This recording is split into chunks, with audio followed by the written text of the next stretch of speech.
Hello, as you can see, I'm on vacation, but I still wanted to get this week's lesson in. I'm really not sure when I'm going to be able to upload this because we don't have any internet service out here, but I'll post it as soon as I can.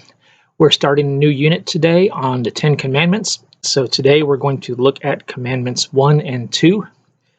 So reading from Exodus chapter 20, verses 1 through 6.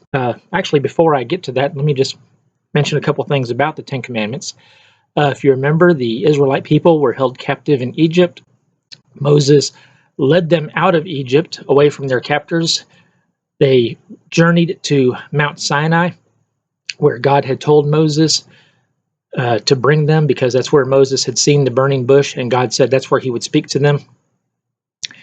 And then, after being there for a while, God called the people to come to the mountain. And this is something a lot of people don't realize. All the people, they made themselves ready. They got dressed up. They had themselves all, sanctified like they were, supposed to be. And then they went actually up to the mountain. Now, Moses had a place marked off. He said, no, don't go any closer than this. They went up to the mountain, and God came down to the mountain in a cloud. And for the 10 Commandments, God actually spoke those out loud to all of the people. So all of the people actually heard God speaking all of this.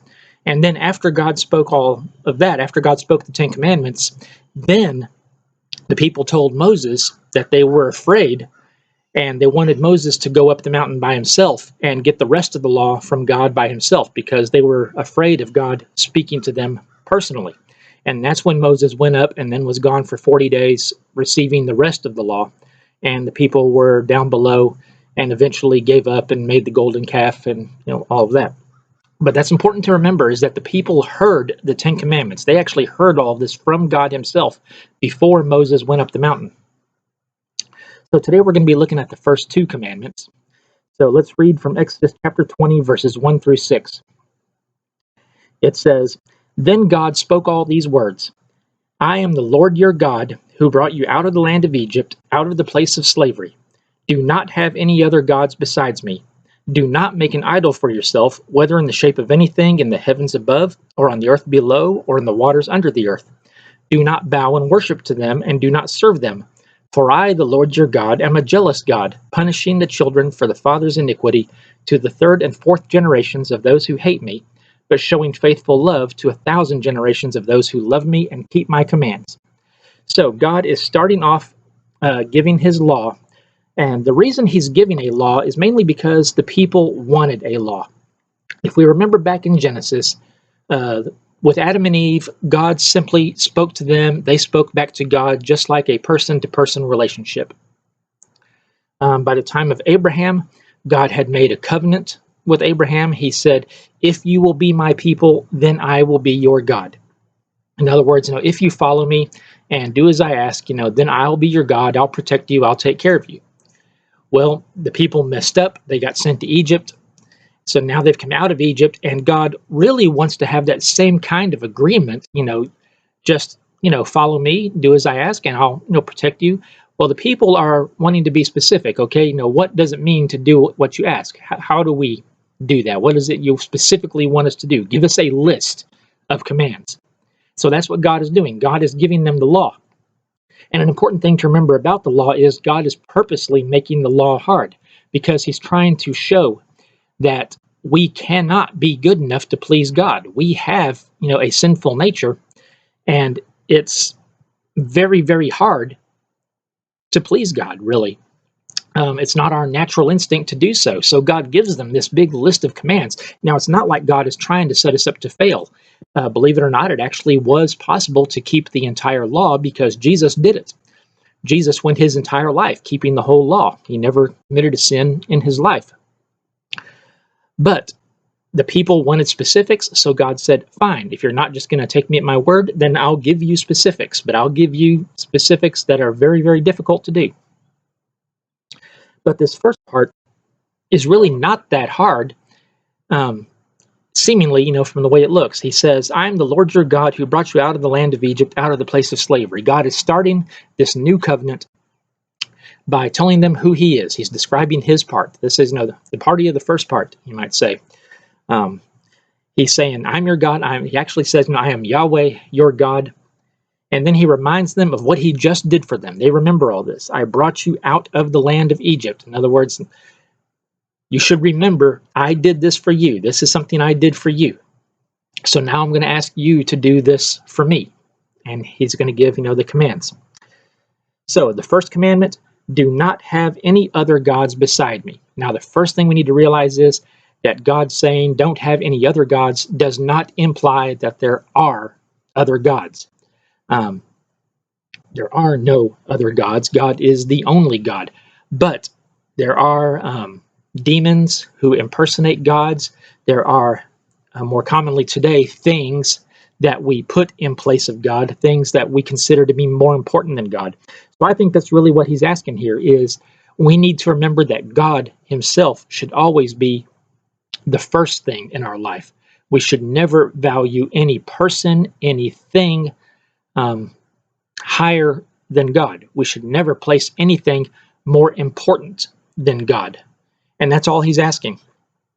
An interesting thing about the commands here, you'll notice, I remember doing a paper on this back when I took Old Testament survey class. The law of Moses is actually different than most other ancient law codes. This is what I brought out in my paper. One of the ways that it's different than many of the other law codes is that the Ten Commandments are, as my professor said, they are apodictic rather than casuistic. And what that simply means is, whereas in other laws, and even as in, even later on in the other 613 commands that God gives in the law, he says, if you do this, then this is what will happen. In other words, he gives the law and then he gives the punishment. If you do this, then you'll do this. So, or then this will happen to you. That's called being casuistic. A law is given and then a consequence. The Ten Commandments are not that way. The Ten Commandments don't say, if you have other gods before me, then this is what I'll do to you. It simply says, don't do it. It doesn't give a consequence. It just says, don't do it. It's like, your parent telling you, don't do that. Why? Because I said so. And if there's any parents, watching this, I want you to realize, there is nothing wrong with because I said so. That is a perfectly good reason for telling your children not to do something because it shows authority. Why should you not do that? Because I'm the authority and I said not to do it.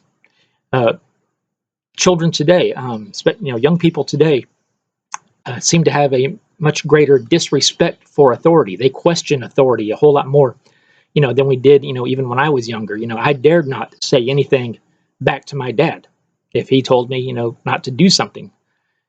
Now that doesn't mean I can't ask why. If there's a reason why, he didn't want me to do something. No, he didn't mind me asking why. But I wouldn't smart back to him and say, oh yeah, well, I'm going to do it anyway. If he said don't do it, I knew he meant don't do it. And if I did it, then I would find myself in trouble. So, we need to establish authority. We need to realize that, there are authorities over us. God, of course, being the ultimate authority. But then, of course, we have, our governments. We have our, police systems. We have people that are in authority over us, whether we like it or not. Everyone is under authority. So there's nothing wrong with, don't do this because I said so. God is using it right here. Don't have any gods before me. Why? Because I said so. That's really all he's saying. And then the second commandment in verse 4, don't make an idol for yourself. The Hebrew word here is the word pesel, which literally means a carved image. You might say a statue.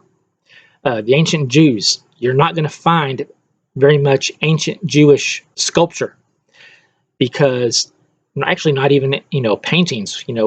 The reason we don't know what Jesus looked like is because nobody made a portrait of him during his lifetime. And the reason they didn't make a portrait of him is because of the second command.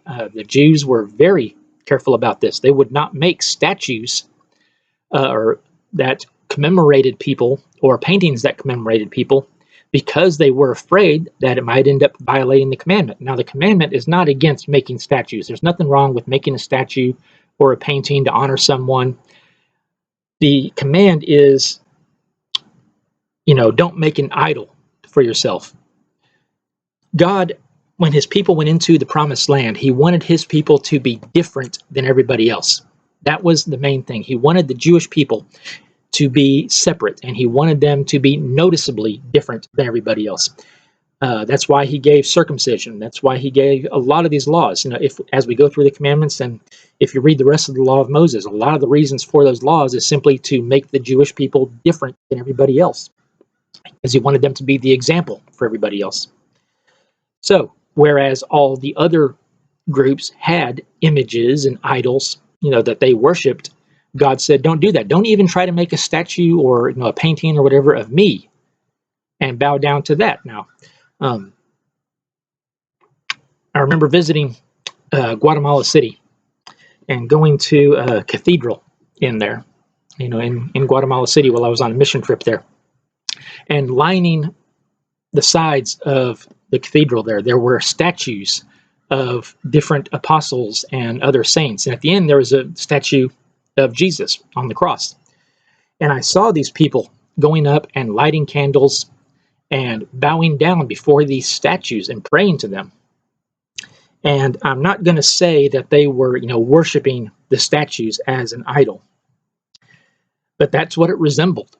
That's what it looked like. Now, if you ask them, they would just say, well, that just gives me something to focus on to help me, remember the idol, or not the idol, help me remember, the saint, that I'm praying to.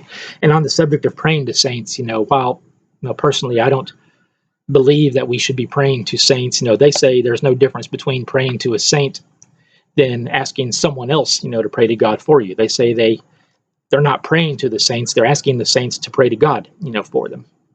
And that's no different than asking someone on earth to do it. But that's just, that's their belief. Personally, I don't believe in praying to saints. I don't think we need to. I believe we should pray to God himself. The thing that really stuck out to me, though, was there were all these people at all these different statues of the saints. But at the end, where there was a statue of Jesus himself, there wasn't anybody there. No one was at the statue of Jesus praying to him. Personally, I like to get in. I just go straight to the top. I don't think I need to go through anybody else. I just go straight to Jesus himself when I have a prayer. But he's saying, don't bow down to these idols. Now, why should we not bow down to these idols? Why should we not pray to other gods? Because he says, "I, the Lord your God, am a jealous God." Now, again, that does not imply that there are other gods. It just means God wants all of our attention. He doesn't want us to focus attention that is due to him on somebody else, especially since that other thing doesn't exist, because that's taking time, that's taking resources away from what should be going to him. And there's an interesting statement after that. He says, "Punishing the children for the father's iniquity to the third and fourth generation of those who hate me." Some people say, well, wait a minute, that's not fair. Why is God punishing the children and the grandchildren of those who commit the sin?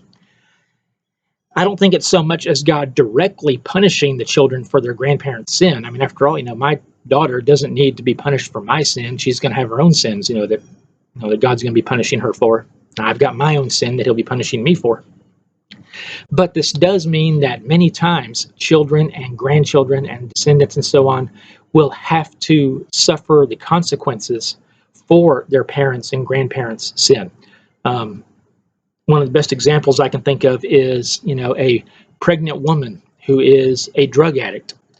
Oftentimes, it's going to affect the physical body of her child, and her child is now going to have to live, with possibly a deformed body, or, at least not a perfect, healthy body, because the mother, was a drug addict. Now, that's not the child's fault, but that's the consequences of the sin. And I think that's, what he's talking about here. He says, "I'm a jealous God, punishing the children for the father's iniquity to the third and fourth generations of those who hate me, but showing faithful love to 1,000 generations of those who love me and keep my commands." If we love and keep God's commands, then there's a much greater chance that our children will also love and keep God's commands. The best thing that I as a father can do for my daughter is to be a good example of what a good Christian man should be. And that will give her an example to follow, so that she can be a good Christian woman, so that she can see what a good Christian man is like, and hopefully be attracted to and eventually marry a good Christian man. And that way God's, blessings will also go to her and then later on to her children, and so on. It is known that most people who are religious come from religious families. Most people who are Christians come from Christian families, and that's simply God carrying out this blessing. So the first two commands are basically dealing with our relationship toward God. God is to be number one in our life. He's to be the most important thing in our life. And we are not to have anything more important than him. We are not to put any of our possessions, we're not to put any person, we're not to put anything above our devotion to God. If it comes down even between, duty to God and my wife, I should always put God even before my wife, even before my daughter. If it ever, I hope it never comes to that. But if it did, I would still, have to put God first. That's what God is simply asking here. So next week we'll be looking at, I believe, the third command, and this is one that, especially today, is being broken quite a bit. So I'll talk to you next week then.